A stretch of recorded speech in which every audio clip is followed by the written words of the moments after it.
చందమామ కథలు. మాంత్రికుల దీవి. తూర్పు తీరాన ఒక గ్రామంలో కేశవుడనే పేద యువకుడు ఉండేవాడు. వాడు ద్వీపాంతరాలకు వెళ్ళి డబ్బు సంపాదించుకుందామని ఒక వర్తకపు ఓడలో బయలుదేరాడు. ఆ ఓడ సముద్రం మీద కొద్ది రోజులు ప్రయాణం చేశాక ఒక భయంకరమైన ఉప్పెన వచ్చింది. ఓడ మునిగిపోయింది. మిగిలిన ప్రయాణికులు ఏమయ్యారో తెలియలేదు. కేశవుణ్ణి మాత్రం ఉప్పెన కెరటాలు ఒక దీవి మీదకు తెచ్చి పడేశాయి. ఆ దీవిలో ఒక మనిషి గాని, ఒక పక్షి గాని, ఒక జంతువు గాని లేదు. ఎక్కడ చూసినా కొబ్బరి చెట్లే ఉన్నాయి. వాటి నిండా కాయలున్నాయి. ఆ కాయలు కోసుకొని తిని పొట్ట పోసుకోవడం తప్ప కేశవుడికి మరొక మార్గం కనిపించలేదు. అందుచేత వాడు ఒక కొబ్బరి చెట్టు ఎక్కాడు. అప్పుడు వాడికి ఒక అద్భుతం కనబడింది. ఒక పెద్ద అడవి పంది గాలిలో తేలుతూ ఆ దీవికేసి వస్తున్నది. కేశవుడు తన కళ్ళను తానే నమ్మలేకపోయాడు. ఆ పందికి రెక్కలన్నా లేవు. అది గాలిలో తేలుతూ వచ్చి దీవి మీద వాలి ఎండ పొదలో పడుకొని పెద్దగా గురక పెడుతూ నిద్రపోసాగింది. కేశవుడు చెట్టు నుంచి దిగి వచ్చి ఆ పందిని పరీక్షించాడు.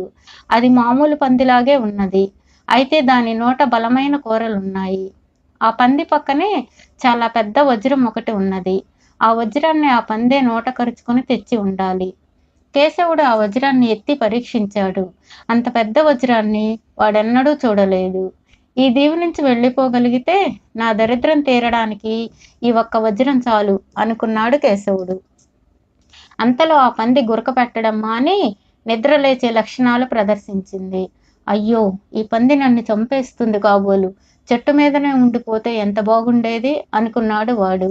ఈ మాట మనసులో అనుకోవడమే తడవుగా కేశవుడు గాలిలో లేచి కొబ్బరి చెట్టు మట్టల మధ్య వాలాడు. ఈ వజ్రంలో ఏదో మహిమ ఉన్నది. ఇది పట్టుకొని ఏది కోరుకుంటే అది జరుగుతుంది. దీని మహిమ వల్లనే పంది గాలిలో తేలుతూ వచ్చింది అనుకున్నాడు కేశవుడు. ఈ లోపల పంది లేవనే లేచింది.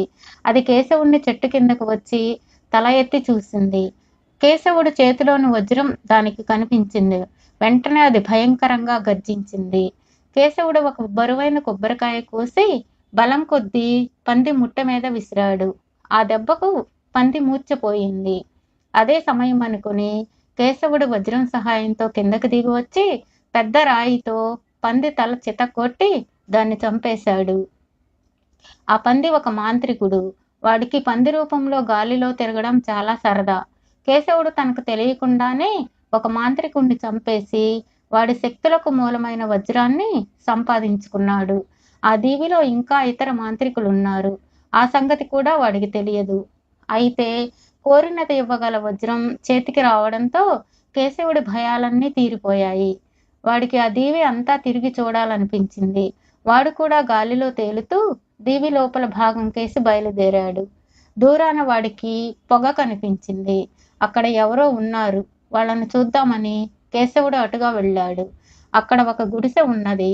దాని ముందు కాళ్ళు లేని వాడొకడు కూర్చొని నిప్పుల్లో మేకపిల్లను కాలుస్తున్నాడు. కేశవుడు ఆ కాలు లేని వాడిని సమీపించి, అయ్యా, నాకు కాస్త తిండి, రాత్రికి పడుకునేందుకు చోటు ఇప్పించగలరా అని అడిగాడు.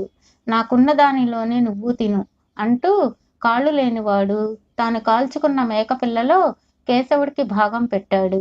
కానీ ఆ మనిషి తన కేసు చూసే చూపులను చూస్తే వాడు తనను కూడా కాల్చుకు తినేవాడిలాగే కనిపించాడు. తిండి తినడం అయ్యాక ఆ మనిషి కేశవుణ్ణి నువ్విక్కడికి ఎలా వచ్చావు అని అడిగాడు.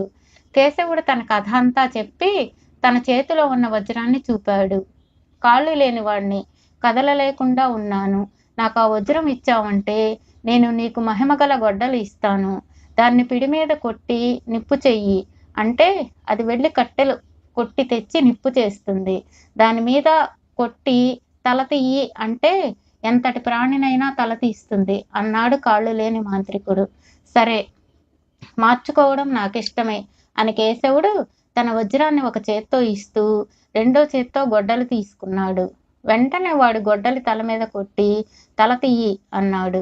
మరుక్షణం ఆ గొడ్డలి కాళ్ళు లేని వాడి తల నరికేసింది. కేశవుడు జాగ్రత్త పడడం మేలే అయింది. లేకపోతే ఆ కాళ్ళు లేని మాంత్రికుడు వజ్రం సహాయంతో వాణ్ణి మంటలో వేసి ఉండేవాడే. మరొక మాంత్రికుడిని చంపడమే కాక వజ్రంతో పాటు గొడ్డలు కూడా సంపాదించి కేశవుడు సూర్యాస్తమయం అయ్యేసరికి మరొక గుడిసె వద్దకు వచ్చాడు. దాని బయట చేతులు లేని వాడొకడు కూర్చుని ఉన్నాడు. వాడి పక్కన ఒక చిన్న అరుగు, దాని మీద ఒక చట్టి ఉన్నాయి. ఈ చేతులు లేనివాడు తనను సమీపిస్తున్న కేశవుణ్ణి చూసి కంగారు పడుతూ గడ్డంతో పట్టిని పక్కకు లాగాడు. ఆ చట్టిలో ఉన్న పాలు కిందకు దొర్లి మహాప్రవాహమై కేశవుడి కేసి పారసాగాయి. అంతకంతకు అది ఒక పెద్ద వరదలాగా అయి చేతులు లేని వాడి గుడిసె చుట్టూ ఉన్న చోటును ముంచసాగింది. మామూలుగా అయితే కేశవుడు ఆ ప్రవాహంలో మునిగిపోవలసిన వాడే. కానీ వజ్రం సహాయంతో వాడు గాలిలోకి లేచి చేతులు లేని వాడి పక్కన వాలాడు. చేతులు లేనివాడు ఆశ్చర్యంతో ఇదేం విద్య అన్నాడు. కేశవుడు తన వజ్రం చూపించి ఇది ఉంటే కోరినదల్లా చెయ్యవచ్చు అన్నాడు. నా చట్టి తీసుకొని నాకు ఆ వజ్రం ఇవ్వు. ఈ మంత్రపు చట్టి కోరిన ఆహారం ఇస్తుంది. దీన్ని బోర్లించి దేశాలకు దేశాలే ముంచి పారేయవచ్చు అన్నాడు వాడు. కేశవుడు తన వజ్రాన్ని వాడికిచ్చి చట్టి చేతిలోకి తీసుకుంటూ గొడ్డలి తల మీద కొట్టి తల తీయి అన్నాడు. మరుక్షణం చేతులు లేనివాడు తల పడిపోయింది. కేశవుడికి వజ్రంతో గొడ్డలితో పాటు చట్టి కూడా వచ్చింది. ఆ రాత్రికి వాడు చేతులు లేని వాడి గుడిసెలోనే పడుకుని మర్నాడు లేచి రోజల్లా తిరిగి సాయంకాలానికి ఒక అరణ్యాన్ని సమీపించాడు. ఆ అరణ్యంలో నుంచి తప్పెట చప్పుడు భయంకరంగా వినిపిస్తున్నది. అరణ్యంలోని ఏనుగులు, సింహాలు, పులులు, ఇతర మృగాలు ఆ ధ్వని విని బెదిరి మందల మందలుగా పారిపోతున్నాయి. చప్పుడు కొంతసేపటికి ఆగిపోయింది. కేశవుడు ఆ దిక్కుగా వెళ్ళాడు. చెట్ల మధ్య ఖాళీ స్థలంలో ఒక రాక్షసాకారుడు కూర్చుని ఉన్నాడు. వాడి ముందు డోలు లాంటిది ఉన్నది. వాడు కేశవుణ్ణి చూస్తూనే ఏయ్ భోజనానికి రా అని పిలిచాడు. అలాగే అంటూ కేశవుడు ఆ రాక్షసుడికి సాధ్యమైనంత దూరంగా చతికిలబడ్డాడు.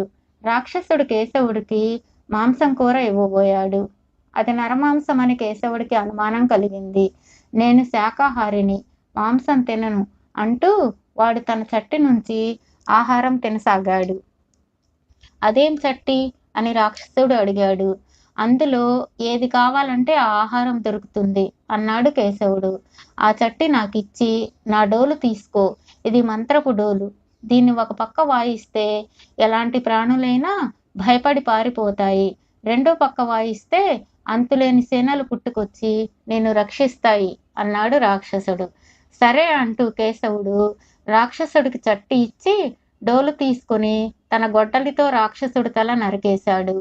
వజ్రము, గొడ్డలి, చట్టి, డోలు సంపాదించుకున్న కేశవుడు చాలా దేశాలు తిరిగి ఒక రాజ్యం చేరాడు. ఆ దేశపు రాజు ఒట్టి పాపాత్ముడు.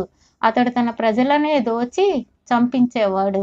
దేశానికి కొత్తవాడు ఎవడు వచ్చినా పట్టి తెప్పించేవాడు. కేశవులు ఆ దేశంలో అడుగు పెట్టగానే 12 మంది భటులు అతన్ని పట్టుకోవడానికి వచ్చారు. కేశవుడు డోలు ఒక పక్క వాయించేసరికి వాళ్ళు బెదిరి పారిపోయారు. ఇది తెలిసి రాజు కేశవుడిపైకి సైనికులను పంపాడు. కేశవుడు మళ్ళీ డోలు వాయించి వాళ్లను కూడా పారద్రోలాడు. ఈసారి రాజు తన సైన్యాన్ని మొత్తంగా పంపాడు.